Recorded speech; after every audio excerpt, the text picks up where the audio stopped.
श्री कृष्णचंद्र चक्रवर्ती भगवान की जय। भगवान श्री चक्रधर स्वामी की जय।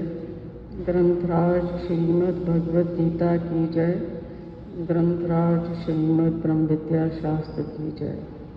सभी भक्तों को जय श्री कृष्ण, जय श्री चक्रधर, सबको दंडवत प्रणाम। ये जो 7-8 दिनों का जो समय है, जब बाहर जो देवता भक्त हैं वो अपना अनुष्ठान करते हैं ना, और आप सब लोग भी यहाँ आने से पहले कुछ ना कुछ करते थे ना।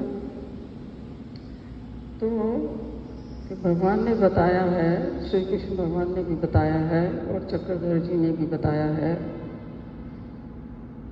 कि भक्ति करने के कई सारे ऑप्शंस हैं। भक्ति यानी जहाँ भी आपकी निष्ठा है, जहाँ भी आपकी श्रद्धा है ना। तो कुछ लोग हैं जो जीवों की पूजा करते हैं, जो लोग मानते हैं कि गुरु ही ब्रह्मा है, गुरु ही विष्णु है, गुरु ही सब कुछ है, यहाँ तक कि साक्षात परमेश्वर है, करते हैं ना गुरु की भक्ति। तो ये भी एक ऑप्शन है, ठीक है। और उसके बाद है कुछ लोग देवी देवताओं की पूजा करते हैं, गणपति जी की करते हैं, बालाजी की करते हैं, माता रानी की करते हैं, शिव जी की करते हैं और कई सारे उनके इष्ट हैं जिनकी वो पूजा करते हैं। और एक तीसरा ऑप्शन है कि ये जो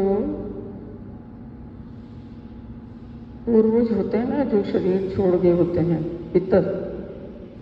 पितृलोक, पितरों की भक्ति करते हैं। पितरों की भक्ति कैसे करते हैं? तो चले गए, उनकी भक्ति कैसे करोगे? तो चले गए शरीर छोड़ के, कैसे करते हैं उनकी भक्ति? हाँ, उनके श्राद्ध करते हो, उनकी बरसी करते हो कि आज उनको इतने साल हो गए, 4 साल हो गए, 60 साल हो गए, 15 साल हो गए, 20 साल हो गए, करते हैं ना। तो वो पितरों की भक्ति है। बहुत सारे लोग अपने घर के बाहर एक बना के रखते हैं ना, एक छोटा सा देवल, क्या बोलते हैं उसको? हाँ, ऐसे ऐसे बना के रखते हैं ना। उसमें कौन बैठे होते हैं? पितर बैठे होते हैं। तो पितरों की भक्ति करते हो। और उसको कैसे करते हो भक्ति को?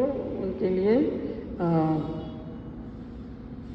जो श्राद्ध आते हैं, श्राद्ध करते हो और फिर उनकी बरसी करते हो, सालाना जिसको बोलते हैं। 1 साल बाद उनको कुछ ब्राह्मण भोज कराया जाए, कुछ किया जाए। कई कारणों से हम करते हैं, क्योंकि जब वो पितर जीवित थे तब हमने उनकी परवाह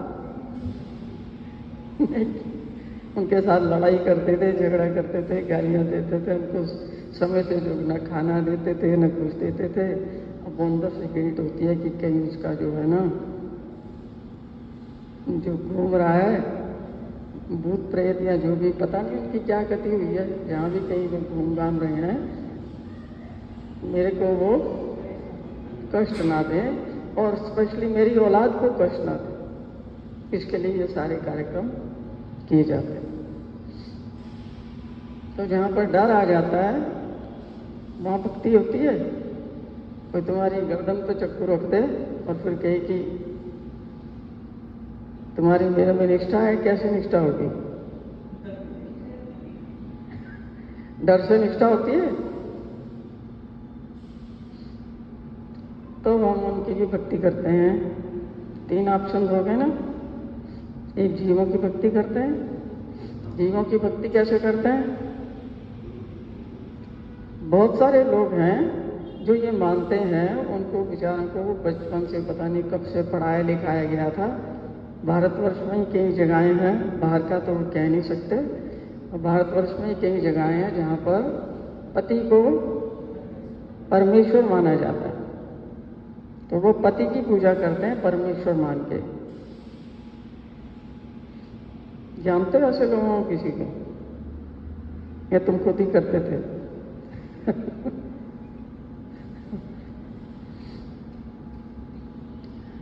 लेकिन बहुत सारे लोग मानते हैं और बहुत सारे पढ़े लिखे लोग भी मानते हैं।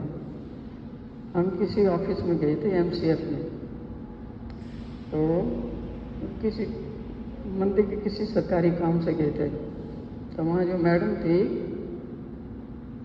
उसका ऐसा शीशे वाला एक टेबल के ऊपर शीशा रखा होता ना, उसमें पूरा लिखा हुआ था पति परमेश्वर और उसकी आरती। वो तुम फाइल वाइल निकालने की, मैंने कहा पढ़ लो क्या होता है।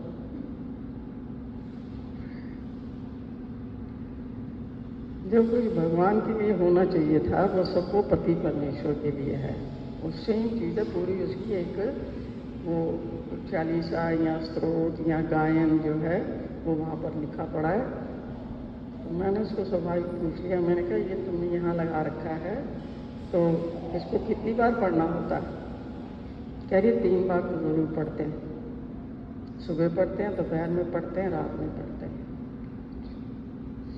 और कोई शास्त्र भी होगा इनका कि पति परमेश्वर है ना? तो ये है जीवों की भक्ति। फिर कुछ लोग गुरुओं की भक्ति करते हैं, गुरु भी तो जीव ही है ना? और कुछ लोग अपनी, अधिकतर लोग जो हैं जो जीवों की भक्ति करते हैं वो आजकल ना तो गुरुओं के पास जा रहे हैं और ना ही पति को परमेश्वर मान रहे हैं। अब हिसाब किताब बिल्कुल बदल गया है। अब किसकी भक्ति हो रही है? उल्टी गंगा बह रही है। संतान को करनी चाहिए थी माता पिता की भक्ति, जैसे श्रवण कुमार हैं और जो बहुत सारे जो श्रद्धालु बालक थे जिन्होंने माता पिता की भक्ति की थी, राजा रामचंद्र जी के मॉडल को फॉलो करके। तो अब ये उल्टी गंगा बह रही है कि अब बच्चे तो माता पिता की भक्ति नहीं कर रहे, लेकिन माता पिता बच्चों की भक्ति कर रहे हैं। अब जब माता पिता और बड़े हो जाते हैं, उनका बच्चों का हिसाब किताब उनको पता लग जाता है कि कौन सा बच्चा जो है कितना मेरे साथ अटैच्ड है, मेरे से प्रेम करता है, तो वो उनसे थोड़ा सा हटके पोता नाती पोता नाती पोता नाती उसमें लग जाता है। ये जीवों की भक्ति होती है।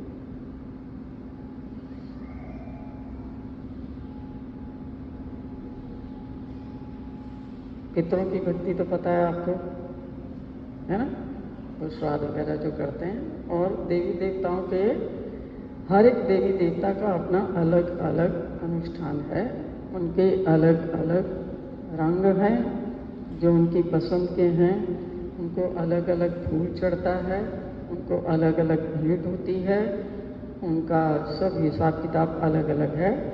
क्योंकि जितने भी देवी देवता हैं उनमें से कई तो रजस गुण के देवता हैं, कुछ तमस गुण के देवता हैं और कुछ सत्व गुण के देवता हैं।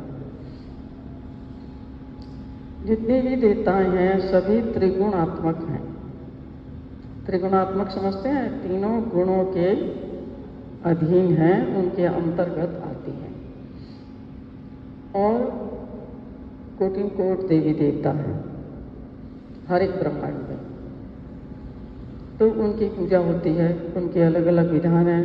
अभी राम मंदिर जाओगे तो राम मंदिर के पुजारी के सिस्टम अलग है, और माता रानी के जाओगे तो उनका सिस्टम अलग है, शिव जी के जाओगे तो उनका सिस्टम अलग है, राधा कृष्ण के जाओगे तो उनका सिस्टम अलग है, विष्णु जी के मंदिर में जाओगे तो उनका सिस्टम अलग है ना? तो ये देवी देवताओं की भक्ति भी बहुत समय से चलती आ रही है। ये भी एक ऑप्शन है। और जो चौथा ऑप्शन है वो भगवान कहते हैं कि वो मेरी भक्ति है। मेरी यानी ईश्वर की भक्ति। ये 4 भक्ति के साधन हैं जो मनुष्य अपनाता है। और इतने सारे ऑप्शंस इसलिए भी दिए जाते हैं कि सभी मनुष्य, उनकी जो मनोवृत्तियां हैं सबकी अलग अलग हैं।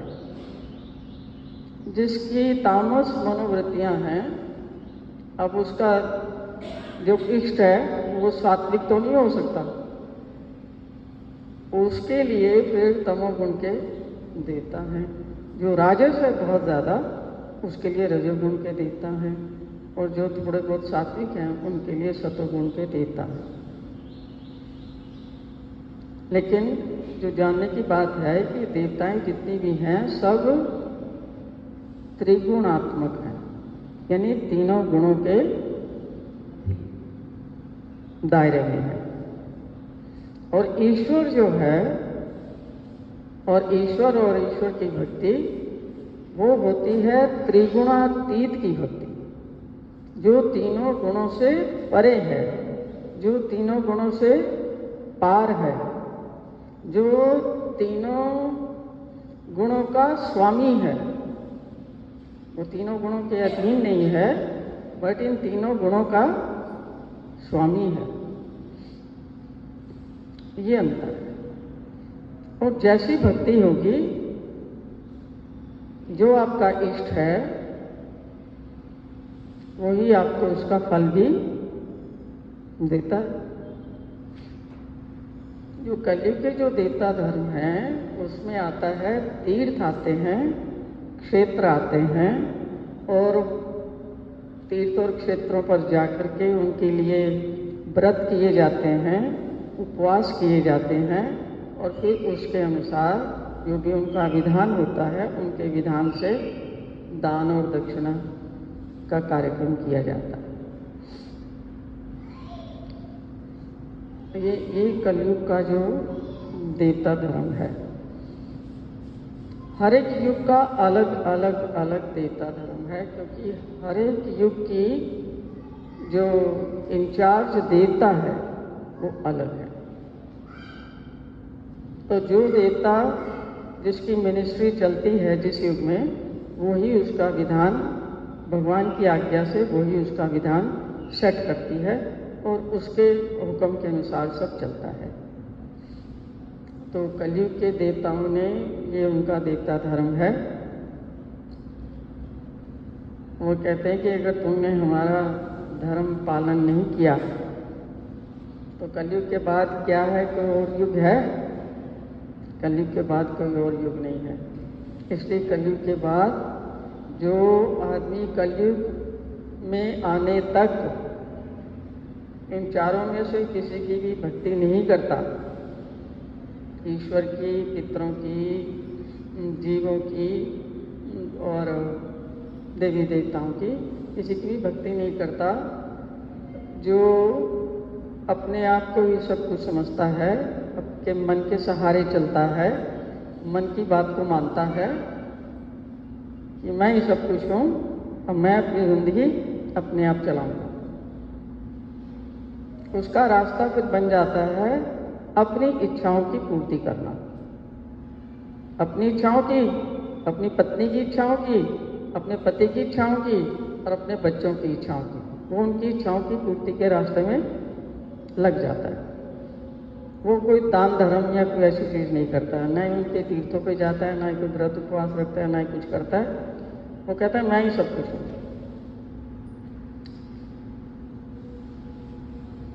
अब ऐसा सोचने वाला जो है उसको कोई भी देवता कोई फल देगी?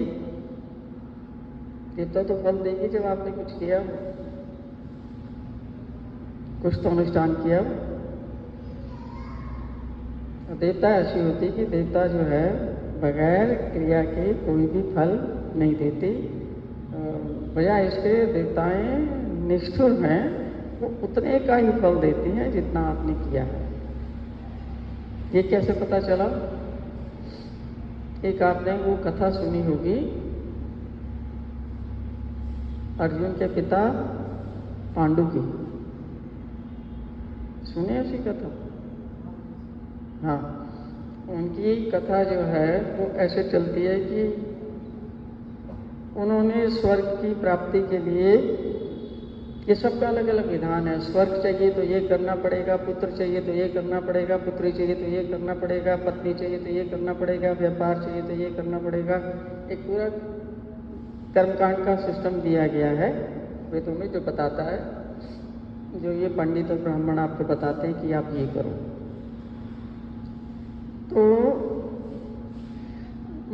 स्वर्ग की प्राप्ति की उनको इच्छा थी, और स्वर्ग की प्राप्ति के लिए जो देवता का विधान है कि 100 यज्ञ आपको करने हैं, तो फिर आपको स्वर्ग के लोक में एंट्री दी जाएगी, है ना।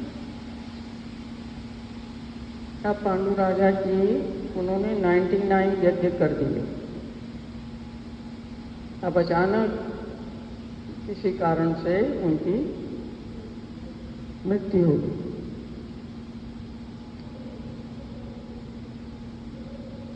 तो 100 तो पूरे नहीं हुए। अब देवता उसको स्वर्ग में जाने देगी?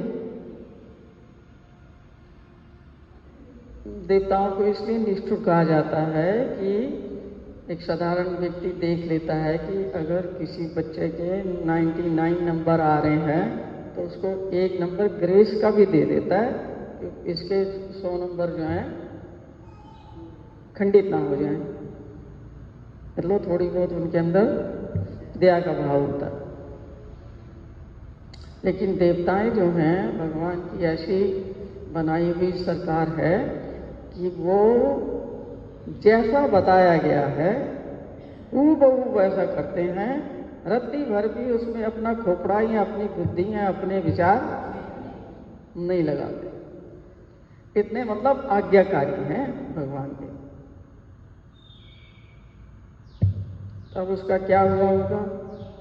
99 तो बिल्कुल क्लोज है कंप्लीशन के कि एक और होता तो 100 हो जाते। पर देवता उसको कैसे देखते हैं? अधूरी क्रिया है। तुमने कहा था तुम 100 करोगे, तो 100 तुमने नहीं किए, तुमने 99 किए हैं, तो अधूरी है वो क्रिया।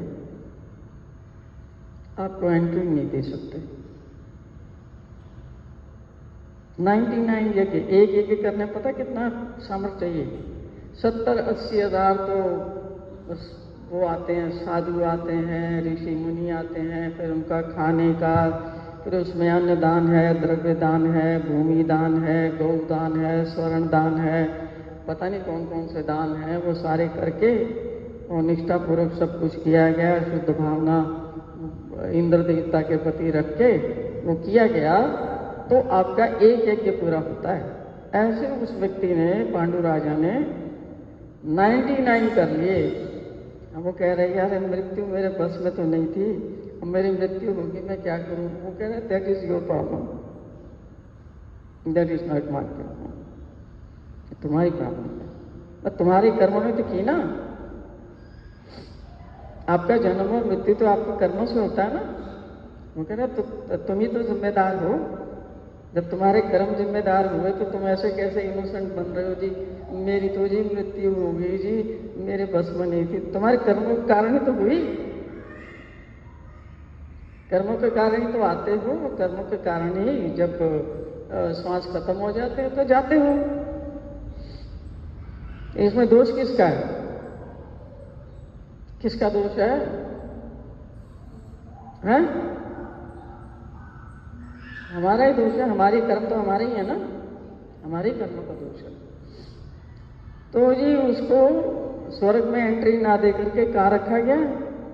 सीढ़ियां बनती ना, सीढ़ियां, सीढ़ी में डाल दिया गया, यही रहो तुम। तो तुम्हारा दंड यही है कि जो भी आदमी स्वर्ग में एंट्री करेगा तो तुम्हारे ऊपर पैर रख के तो आएगा। अधूरी क्रिया का ये फल होता है। जो देवता का स्ट्रिक्ट नियम होता है, उस नियम से आप नहीं चले तो वह अधूरी क्रिया हो जाती है। अधूरी क्रिया के कारण फिर आपको उसका कोई फल नहीं मिलता, बल्कि क्रिया को अधूरी छोड़ने का एक पाप होता है, वो पाप आपको लगता है। अधूरी से अधूरी क्रियाओं का पाप, और पाप आपको फिर भुगवाया जाता है। और इसके विपरीत ईश्वरीय धर्म में अगर आप अपने घर में बैठे हैं, आप गीता पढ़ रहे हैं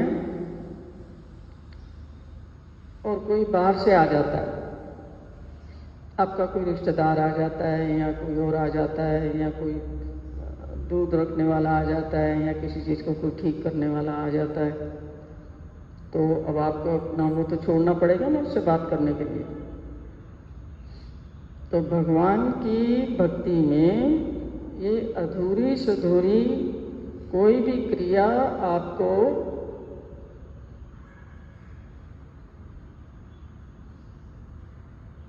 आपको कष्ट नहीं देती किसी भी प्रकार का, उसका कोई दंड नहीं भुगवाया जाता। ऐसे ही आप माला फेर रहे हैं और आपकी तबीयत खराब हो गई कि पेट में कुछ गड़बड़ हो रही है, अब उठना पड़ेगा, जाना पड़ेगा, तो आप माला को वहीं छोड़ के चले जाते हैं। तो भगवान उसका कोई आपसे बदला नहीं लेते कि मेरी क्रिया तुमने क्यों अधूरी छोड़ दी।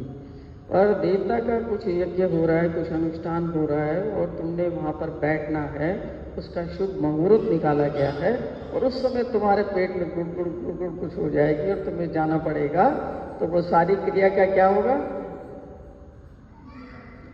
पूरी होगी? बिल्कुल पूरी नहीं होगी। फिर उसका आपको अधूरी क्रिया तो हो गई, वो तो चलो एक बात है, पर उसका दंड आपको ऊपर से और भोगना पड़ेगा, क्योंकि वो आपने की किसी सकाम उद्देश्य को लेकर के। सारे यज्ञ तो सकाम ही तो करते हो ना, मुझे पुत्र चाहिए, पुत्री चाहिए, मकान चाहिए, जमीन चाहिए, बेटा चाहिए, गाड़ी चाहिए, व्यापार चाहिए, पैसा चाहिए, उसके लिए तो यज्ञ करते हो। कोई देवी देवताओं से प्रेम थोड़ी है जो उनके प्रेम में कर रहे हो, तो इसलिए उसका परिणाम भी भोगना पड़ता है अधूरी सुधूरी क्रिया का। लेकिन ईश्वर भक्ति में भगवान अपनी गीता में कहते हैं कि आपको ये अधूरेपन की क्रियाओं का जो दोष है ना, वो नहीं लगता। एक दूसरे अध्याय में एक श्लोक आता है, 40 नंबर का है शायद, है हाँ, नेहा विक्रम नाशो अस्ति प्रत्यवायो न विद्यते स्वल्पम अपि यस्य धर्मस्य त्रायते महतो भयात्। कि जब आप ईश्वर की भक्ति करते हैं तो उसमें कोई भी क्रिया अधूरी रह जाए, उसमें अधूरेपन का दोष आपको नहीं लगता, क्योंकि भगवान जानते हैं कि इसने जो भी कुछ किया, एटलीस्ट जो किया वो आपका नष्ट नहीं होता। जो आपने 3 मोती भी घुमाए, श्री कृष्ण नमो नमः, श्री कृष्ण नमो नमः, श्री कृष्ण नमो नमः, वो आपकी 3 चीज़ें जो हैं वो जुड़ जाएंगी। अब बाकी आप नहीं कर सके क्योंकि और परिस्थिति आ गई, तो उसका ना तो आपको दोष लगता है, बट कोई भी क्रिया ईश्वर के दरबार में खाली नहीं जाती। जितनी आपने की है उसका फल आपको जरूर मिलता है।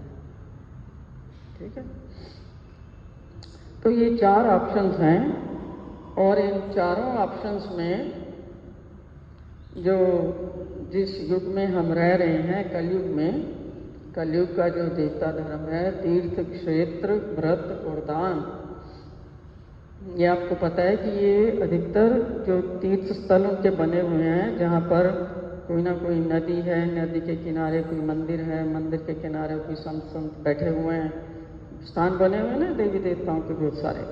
तो ये सारी क्रियाएं वहाँ पर नियमित रूप से चलती हैं और वो सब क्रियाएं किसी न किसी देवी या देवता के निमित्त से की जाती हैं। भगवान कहते हैं कि जो व्यक्ति इन जो तीनों धर्म हैं जो मैंने बताया आपको, एक पितरों की भक्ति, जीवों की भक्ति और देवी देवताओं की भक्ति, ये जो युग के धर्म हैं, भगवान कहते हैं इन युग के धर्मों के विपरीत जो एक ईश्वर की भक्ति करता है, ईश्वर की शरण में जाता है, उसको उसका कल्याण होता है, उसको अपने जीवन का परम लाभ मिलता है। कारण भी बताया उन्होंने कि जितने भी देवी देवता हैं और जितने भी पितृलोक हैं उनमें से आप लोगों ने वो ब्रह्म विद्या में अन्य व्यावृत्ति पढ़ा हुआ है? अन्य व्यावृत्ति पढ़ा हुआ है? कितने लोगों ने पढ़ा हुआ है? हाँ, तो उसमें भगवान ने बताया है कि कितने देवता लोग हैं और कितने छोटे और बड़े का भी सारा विवरण बताया कि जितने भी देवता लोग हैं वहाँ पर जाने के लिए आदमी को बहुत सारा प्रयत्न करना पड़ता है। अभी मैंने आपको जो बताई थी पांडु राजा की थोड़ी सी डिटेल बताई थी, वो स्वर्ग के लिए प्रयत्न कर रहे थे, है ना। और आप देखो कि स्वर्ग के यहाँ तक जाना भी कितना मुश्किल है। सारी उम्र लगा दी और 99 यज्ञ कर दिए और तब भी वो प्रताड़ित किए गए, पौड़ी में रखकर प्रताड़ित किए गए और उनको कोई भी फल नहीं मिला। तो देवी देवताओं की भक्ति ईश्वर की भक्ति से बहुत ज़्यादा कठिन है। कठिन यानी उनके नियम बड़े ज़बरदस्त है। अगर आपने उनको गलत रंग का फूल चढ़ा दिया, गलत रंग का कपड़ा चढ़ा दिया, गलत रंग का खाना परोस दिया, गलत हिसाब की कोई चीज़ जो उनकी पसंद की नहीं है वो दे दी, तो ये रुष्ट होते हैं, नाराज होते हैं, फिर आपको उसका प्रकोप झेलना पड़ता है। बट ईश्वर की भक्ति में ईश्वर ये सब चीज़ें नहीं देखता कि रंग कौन सा है, वस्त्र कौन सा है, समय कौन सा है, नहाया कि नहीं नहाया। ईश्वर देखता है आपके भाव को, कि आपका भाव कितना शुद्ध है, आपका प्रेम कितना है।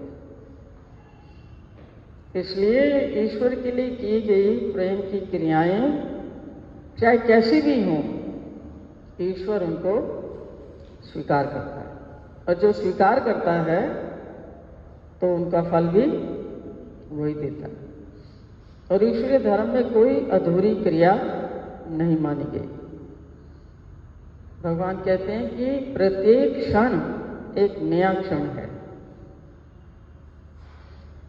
एक सांस आती है, एक जाती है, फिर दूसरी आती है, फिर वो नया जीवन है, नव जीवन है। एक आपने सांस भगवान में लगा दी, फिर दूसरी भी लगा दी, और तीसरी भी लगा दी, फिर कुछ और आ गया। अब उसमें तो 108 है। जो मनुष्य ने माला बनाई है उसमें तो 108 है। अब वो तो अधूरी रह गई। ये छूट सिर्फ ईश्वरीय धर्म में ही है। कोई भी देवी देवता इस प्रकार की कोई छूट नहीं देता। और अगर उनका फल आपने मैंने बताया कि प्राप्त करना कितना मुश्किल है, फिर भी भगवान ने हमें आगे का भी बता दिया कि अगर कोई देवी देवताओं की भक्ति करता भी है तो गीता में उन्होंने क्लियर कर दिया कि छोटे से छोटे देवी देवता से लेकर ब्रह्मलोक पर्यंत जितने भी देवता लोग हैं वहाँ आप कोई ना कोई पुण्य कमा के पहुँच तो सकते हो, लेकिन पुण्यशील होने पर आपको वापस मृत्यु लोक में ही आना पड़ेगा। यानी कि देवता आपको उतना फल देता है जितना आपने अपनी क्रियाओं से अर्जित किया है। और जब वो आपका पुण्य फल समाप्त हो जाता है, फिर देवता क्या करेंगे? अब जाओ भाई, सीट खाली करो, अब किसी और ने भी तो आना है, तुम ही यहाँ बने बैठे रहोगे, हम कहाँ जाएं? अब तुम वापिस जाओ जहाँ से आए हो, पृथ्वी लोक पर जाओ। अब जो लोग किसी न किसी थोड़े बड़े स्थान पर रह के आए हों, यहीं का ही देख लो, कुछ लोग जो अमेरिका और जर्मनी और इटली और फ्रांस और ऑस्ट्रेलिया ऐसी जगहों पे रह के आए होते हैं, उनका थोड़ा लाइफस्टाइल अलग होता है ना। तो यहाँ आके वो कंफर्टेबल होते हैं? कंफर्टेबल होते हैं? नहीं होते ना। ऐसे ही कई लोग जो बेचारे इन स्थानों पर घूम के आते हैं, अब वो उनको इतनी अच्छी जगह पर ले जाया गया, उसके बाद फिर यहाँ पटक दिया गया। अब वो ढूंढेंगे वो चीजें जो वहां उन्होंने देखी थी, अब यहाँ उनको मिलेंगी वो, फिर वो अपना देसी चीजें लेते हैं, उनको पीते हैं, खाते हैं, नालियों में डोलते हैं। क्या करेंगे वो वाली तो नहीं मिलेंगे ना जो वो सेवन कराए हैं वहां पर, मिलेंगी यहाँ। तो ये उसकी भी निशानी है कि वो कहीं ना कहीं ऐसी जगह में होके आए हैं, पर उनको वो जो अंदर से चाहत है उन चीज़ों की, लेकिन वो चीज़ें तो उनको मिल नहीं रही। तो उनका इंफीरियर सब्स्टिट्यूट, मतलब कोई उनसे मिलती जुलती नकली कोई तो हो, तो उन चीज़ों का सेवन करके वो अपने आप को खुश करने का प्रयास कर रहे हैं। और वो कभी भी खुश हो सकते हैं? नहीं हो सकते। उनकी जिंदगी में कभी भी आंतरिक खुशी नहीं आती। पर वो ढूंढ उन्हीं चीज़ों कर रहे हैं, उन्हीं विषयों को ढूंढ रहे हैं जो उन्होंने वहाँ सेवन किए थे, लेकिन यहाँ पर वो उनको उपलब्ध नहीं होते। तो उनकी ज़िंदगी और ज़्यादा फ्रस्ट्रेटेड हो जाती है, क्योंकि उसको पाने का वो प्रयास करते हैं, नहीं मिलती तो फिर जो मिल रहा है उसी को सेवन करना पड़ता है। फिर उसमें फिर लफड़े होते हैं, औंधे मुँह कहीं गिरे पड़े होंगे, या वहाँ तो अप्सराएं हैं, अब यहाँ कहाँ अप्सराएं ढूंढोगे? दूसरों की बहू बेटियों को छेड़ोगे तो क्या होगा तुम्हारा हाल? चलने देंगे लोग यहाँ के?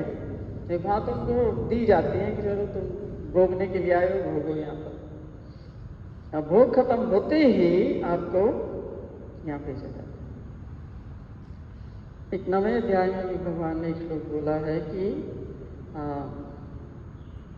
ये जो जाते हैं ना स्वर्ग में भोगने के लिए, क्या ते त्वं भुक्त्वा स्वर्ग लोकम विशालम क्षीणे पुण्य मृत्यु लोकम विशंति।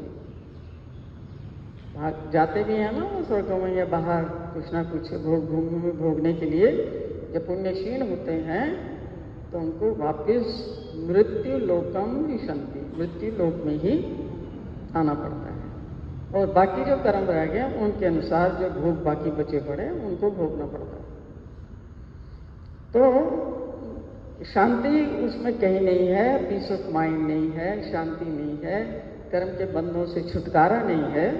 इसलिए भगवान ने कहा कि जो ईश्वर होता है, जो सर्वगुण संपन्न होता है, जो सर्वशक्ति संपन्न होता है, जो सर्वशक्तिमान होता है, उसकी भक्ति और देवी देवताओं की भक्ति में जमीन और आसमान का अंतर है।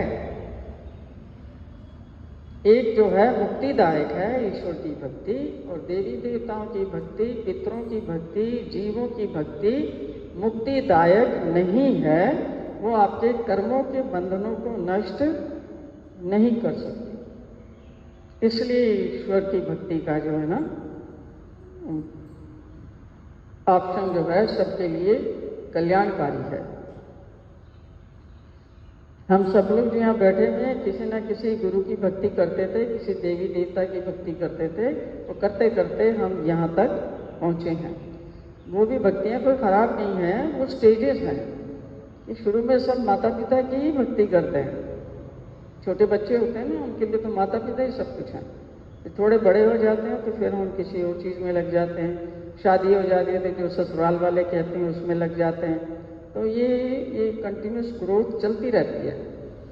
और इसकी क्लाइमेक्स है कि जब आप सब चीज़ों से हटके जब आप ईश्वर की शरण में चले जाते हो, तब आपका कल्याण का मार्ग पहली बार खुलता है, और आपका पहला कदम आपके कल्याण के मार्ग पर होता है जब आप ईश्वर को पकड़ लेते हैं।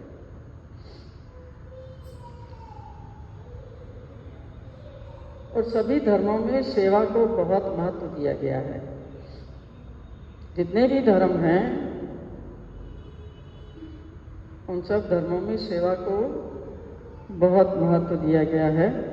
लेकिन अधिकतर लोगों को 95% लोगों को ये नहीं पता कि सेवा की कैसे जाती है और सेवा का फल कैसे प्राप्त किया जाता है।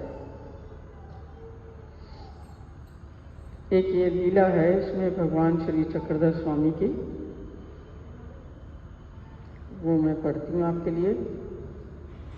इसका टाइटल है हमारी सेवा करते समय किसी को भी कष्ट नहीं देना। ठीक है, हमारी सेवा करते समय किसी को भी कष्ट नहीं देना चाहिए।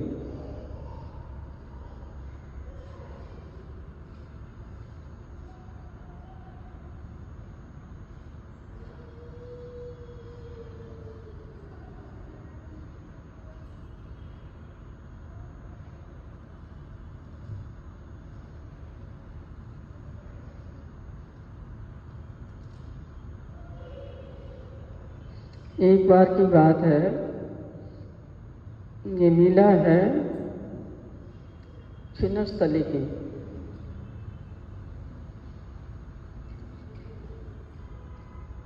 डोमेग्राम की छिन्नस्थली की लीला है।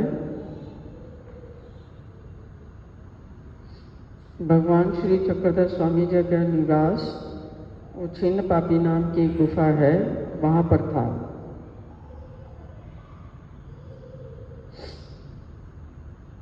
बात ऐसी थी कि वहां पर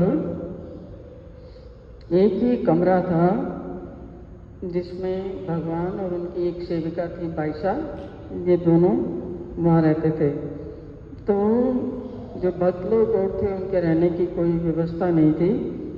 तो भगवान की इच्छा थी कि जो भक्त लोग आते हैं मिलने के लिए तो उनकी भी रुकने की इच्छा होती है, तो उनके लिए कोई ना कोई एक कमरा बनाना चाहिए, एक और कमरा। तो भक्त मंडली के टिकने के लिए कोई ढंग की व्यवस्था नहीं थी। ये देखकर भगवान ने नागदेव जी को कहा कि ये जो हमारे भक्त मंडली आती है इनके लिए कोई ठिकाना बनाया जाए।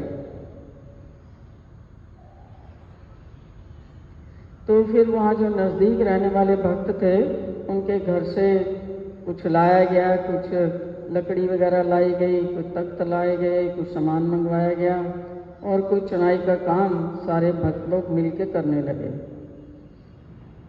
प्रतिदिन भक्त लोग 3 घंटे तक वो जो कमरा था उसको बनाने का कार्य करते और उसके बाद जिन लोगों ने छिन्नस्थली का दर्शन किया है, थोड़ी दूर पर, जैसे यहाँ से वो पार्क है सामने, उतनी दूर पर गोदावरी नदी है। तो काम करने के बाद में फिर वो गोदावरी नदी में जा कर के अपने हाथ पैर धोते और फिर भगवान के पूजा अवसर के लिए आते। तो पूजा अवसर में भगवान का भोजन होता, फिर सारे भक्त लोग भी बैठ के पंक्ति में भोजन करते। तो ऐसे ही भक्तों ने एक स्थान पर मिट्टी और गारा जो था वो भिगो कर रखा हुआ था।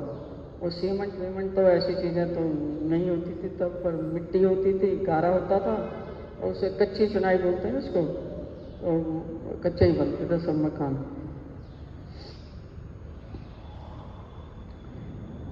तो उन्होंने एक दिन वो काम कर रहे होंगे, थोड़ा बच गया होगा, वो पड़ा रहा होगा, मिट्टी और गारे को भिगो कर रखा था। अगले दिन जब वे सुबह उठे और उठने के बाद वो वहाँ पर पहुँचे जहाँ पर उनका काम चल रहा था, तो उन्होंने देखा कि वो भीगी हुई जो मिट्टी है उसके चारों ओर चींटियाँ ही चींटियाँ घूम रही हैं। करोड़ों की संख्या में चींटियाँ घूम रही हैं।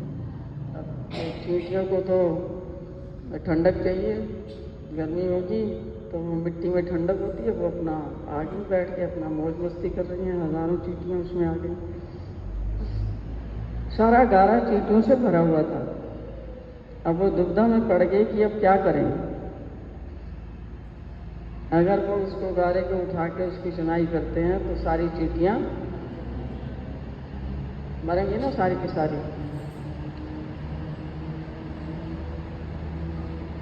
और बड़ी ज़बरदस्त हिंसा होगी और ना करें तो जो उन्होंने कल का सारा काम किया था वो बेकार हो जाता है, दोबारा से करना पड़ेगा। तो भगवान के पास गए, उन्होंने कहा भगवान से पूछते हैं क्या करना है। उन्होंने बताया कि जो हमने कल जो चारा बनाया था, गारा बनाया था, वो तो अब चींटियों से भरा पड़ा है, तो अब क्या करें, उसको इस्तेमाल करें या उसको छोड़ें, क्या करें। भगवान ने कहा उस गारे को ऐसे ही छोड़ दो, एक भी चींटी की हिंसा नहीं होनी चाहिए। जाओ किसी दूसरे स्थान पर नया गारा बनाओ और एक बात अपनी गांठ बांध लो कि हमारे लिए कोई भी कार्य तुम करो, उसमें किसी भी दूसरे प्राणी को किंचित मात्र भी कष्ट नहीं होना चाहिए, नहीं तो तुम्हारी कोई भी सेवा स्वीकार नहीं होगी। हमारा सिद्धांत है कि तुम सेवा करो, पर हमारी सेवा में तुम दूसरों को अगर कष्ट पहुंचाओगे और सोचोगे हमारी सेवा कर रहे हो,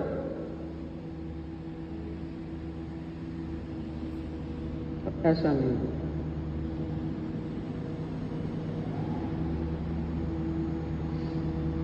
दोबारा पढ़ देती हूँ। एक बात गांठ मान लो कि हमारे लिए कोई भी कार्य करो, उसमें किसी दूसरे को किंचित मात्र भी कष्ट नहीं होना चाहिए। हिंसा तो बहुत बड़ी बात है,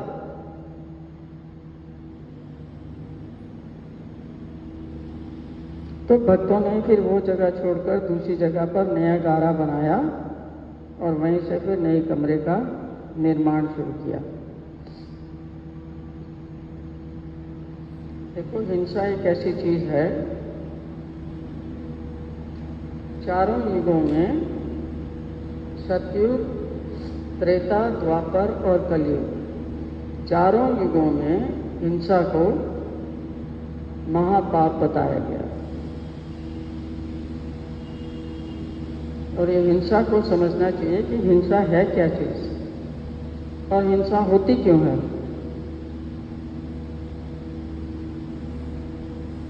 हिंसक प्रवृत्तियां हर एक के अंदर होती हैं, हम सब के अंदर हिंसक प्रवृत्तियां ऑलरेडी हैं।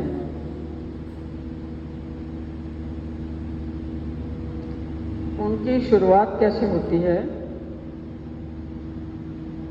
सबसे पहले एक विचार आता है।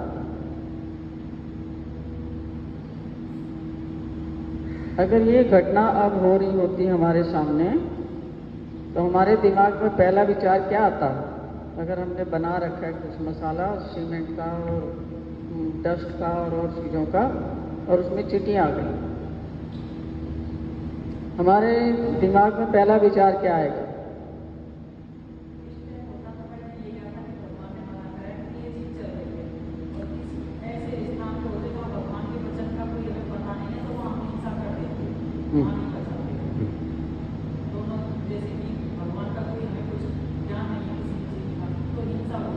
कलयुग के जो जीव हैं उसके दिमाग में पहला विचार क्या आएगा? है? हाँ, पहला विचार ये आएगा, छोड़ो अब चीटी तो है, अपना काम करो, काम थोड़ी रुकेगा, और डाल दो इसमें सीमेंट वीमेंट और चीजें और डस्ट वस्ट और बनाओ, इसको पेल दो, ये आएगा ना। वो विचार किस लिए आता है? स्वार्थ के कारण, पैसे का नुकसान, कर्मों का नुकसान हो जाए, मुझे कष्ट भोगना पड़ जाए, वो ठीक है, लेकिन पैसे का नुकसान, पैसे का नुकसान नहीं होना चाहिए। सोच देखते हैं, यही हिंसक सोच है कि दूसरे की जान के आगे आपको क्या नजर आ रहा है? अपना पैसा, दूसरे का नहीं, अपना। ये वृत्ति कहां से आई? स्वार्थ की वृत्ति। स्वार्थ हमेशा हिंसक होता है। जब जब आपने अपने आप को सामने रखा है, आप हिंसा जरूर करेंगे।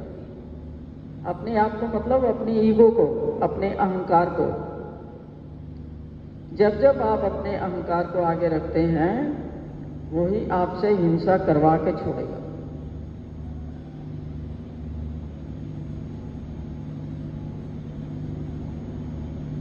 और हिंसा पहले आती है विचार। विचार के बाद आप अपनी माइंडसेट बनाते हैं। माइंडसेट बना के फिर जबान से कहते हैं हाँ काम शुरू करो। कहना पड़ेगा ना जबान से, काम शुरू करो। और फिर हाथ पैर क्या करेंगे? हाथ पैर भर भर के उसको उठा के और चेपेंगे जहां चेपना। तो पहले विचार आता है। जैसे ही विचार आया वहीं पर आप हिंसा को रोक सकते हैं, क्योंकि अपने अगर आपने वहां नहीं रोका ना, फिर ये नहीं रुकेगी। एक बार आपने विचार को ओके कर दिया ना, चेक कर दिया, तो वाणी कौन सा ऑर्डर देगी? कौन सा ऑर्डर देगी वाणी? वही ऑर्डर देगी। ऑर्डर जब हो गया तो हाथ पैर तो बेचारे सेवक हैं, ये तो उठ के फटाफट करना शुरू कर देंगे। तो हिंसा जो है विचारों से शुरू होती है। अहंकार का विचार, स्वार्थ का विचार,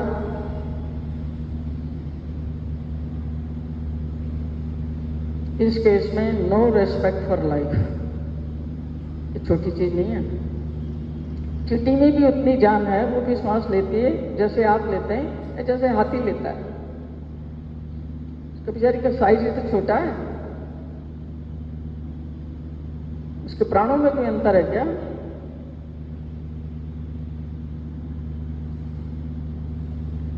तो उसी वक्त हमने क्या डिसीजन ले लिया, चींटी है, इसकी क्या बात है ना? मतलब आपकी लाइफ जो है वो बहुत बढ़िया हो गई, और आप लाइफ किसी को दे नहीं सकते। और आपने जो है डिसीजन ले लिया कि पेल दो इनको सब।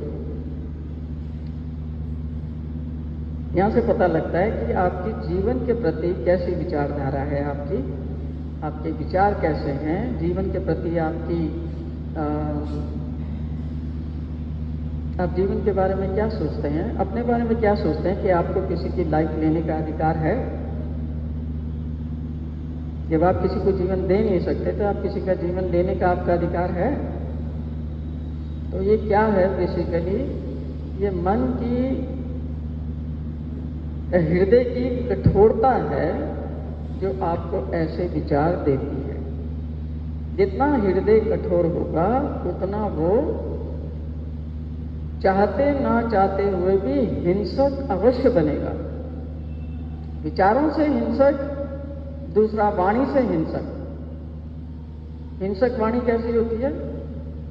व्यंग कसने वाली, परेशान करने वाली, दूसरों को क्लेशित करने वाली, कष्टित करने वाली, शांति भंग करने वाली।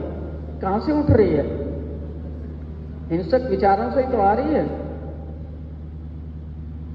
और जब ये दोनों चीजें पूरी हो जाती हैं तो हाथ पैर तो बेचारे असेवक हैं, वो तो जैसे चलाओगे वैसे चल लेंगे, जैसे करवाओगे वैसे कर लेंगे। जब 2 स्टेप पूरे हो गए तो हाथ पैरों को भी हिंसा करनी पड़ेगी या नहीं? हर सूरत में उनको हिंसा करनी पड़ेगी, क्योंकि उनको ऊपर से ऑर्डर आ गया विचारों का और वाणी ने कंफर्म कर दिया। अब उनको आदेश है, हाथ पैरों से करेंगे।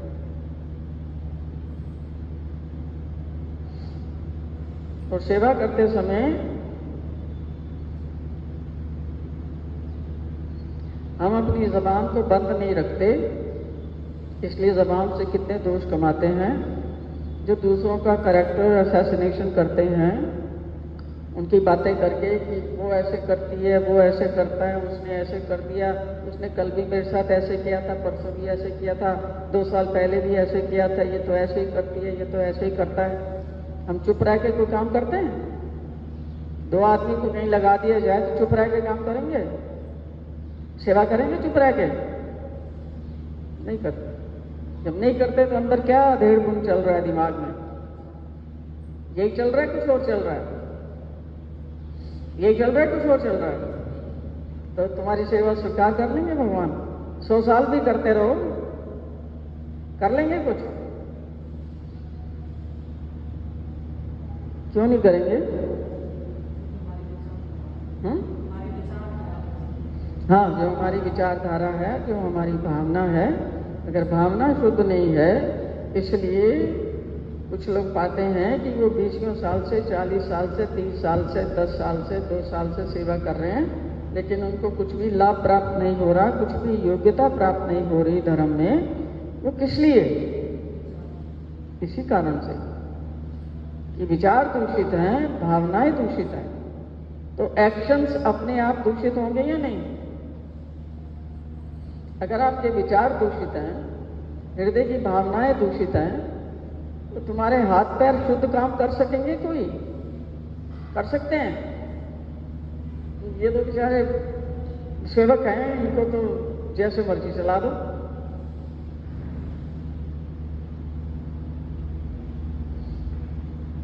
इसलिए जब तक विचारों की शुद्धि पर नहीं जाते, आप आगे नहीं बढ़ सकते। और विचारों की शुद्धि पर जाने का बाहर का कोई मार्ग नहीं है, क्योंकि आप किसी से भी अपने विचार और अपनी भावनाएं शेयर नहीं करते। क्यों नहीं करते? कि सब रहस्य खुल जाएगा, भेद खुल जाएगा, इसलिए आप नहीं करते।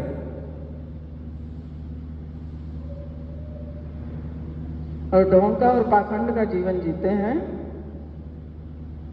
तो उससे हमारी की हुई सेवा भी हमारे काम आती है। इसका एक और प्रमाण है, ऐसी सेवा जब आप करते हो तो आपके शरीर में आपको ये फील होगा कि शरीर टूट गया, तोड़ दिया, मतलब टूट गया। इतनी सेवा की है, आज इतनी सेवा की है, शरीर टूट गया। अगर भगवान आपकी सेवा को स्वीकार कर रहे होते तो आपके शरीर को वो टूटने देते? ऐसे वो सेवा स्वीकार करते हैं? ये लक्षण होते हैं उसकी, जिसकी सेवा स्वीकार होती है? ऐसे लक्षण होते हैं। तो ये टेस्ट है आप लोगों के लिए, ताकि आप देख सकें कि अगर आपका शरीर टूटा हुआ और बिखरा हुआ और परेशान है, इसका मतलब आपने जो कुछ भी किया है उसके पीछे आपकी विचारों में और भावनाओं में शुद्धि नहीं थी, जिसका परिणाम है ये। विचार और भावनाएं शुद्ध नहीं है तो मतलब अहंकार जो है अंदर वो परेशान है, उसकी पूर्ति नहीं हो रही है ना। वो कह रहा है आज मैं 3 घंटे से कुछ कर रहा था, बर्तन मांज रहा था, किसी ने देखा ही नहीं। अब पता नहीं गुरुबाई जी को भी पता है या नहीं, यार मैं 3 घंटे से काम कर रहा हूँ यहाँ, पैसी बात से परेशान है। तो शरीर जो है वो स्वस्थ रहेगा, रह सकता है? ये होती है चीजें। इसलिए ये जो है ना चीजें भगवान ने बोली हैं यहाँ की, विचार और भावनाएं जब तक शुद्ध नहीं है तब तक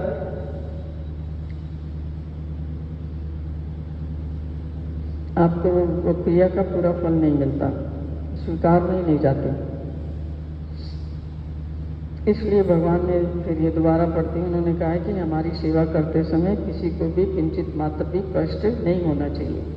मतलब ना तो आप अपने विचारों से किसी को कष्टित करें, ना अपनी जुबान से किसी को कष्टित करें, और ना अपने हाथ पैरों से किसी को कष्टित करें।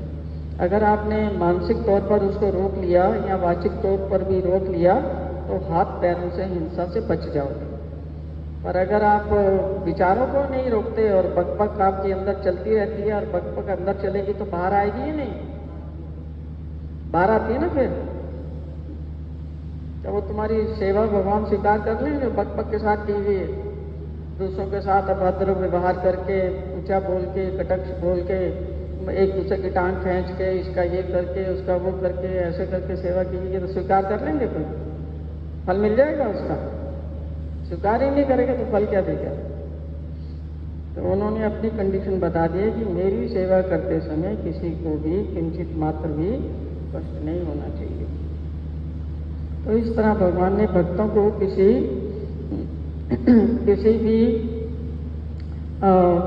भी परिस्थिति में हिंसा ना करने का उपदेश दिया है, ऐसी शिक्षा दी है। ये संदेश कितने महत्व का है, पर साथ ही इस शिक्षा का एक व्यावहारिक पक्ष भी बताया गया है जिस पर हमें अमल करना चाहिए कि ईश्वर की सेवा करते समय हम किसी भी प्राणी को कोई कष्ट न दें।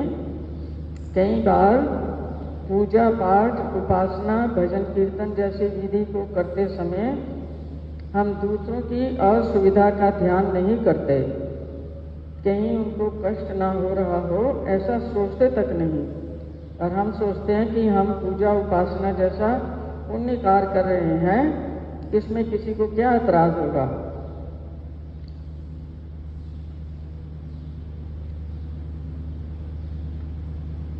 तो ऐसी जो सोच है उससे सावधान रहें, और जो भी कार्य आप करें उसमें आप देखें कि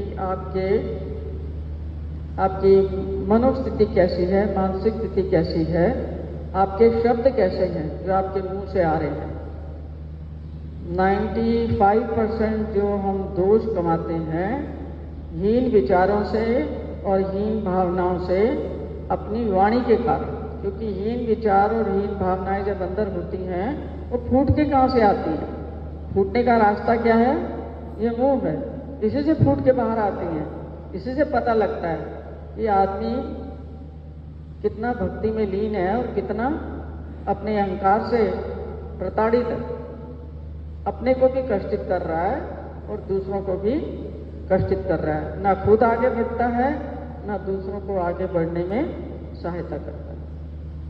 तो ऐसी परिस्थितियों से हम सब बचें, इसके लिए भगवान ने ये लीला अपने भक्तों के समक्ष की थी छिन्नस्थली में, डोमेग्राम में।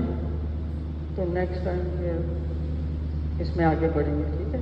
श्री कृष्ण चंद्र चक्रवर्ती भगवान की जय। ग्रंथराज श्रीमद् भगवद गीता की जय। ग्रंथराज श्रीमद् ब्रह्म विद्या शास्त्र की जय। भगवान श्री चक्रधर स्वामी की जय।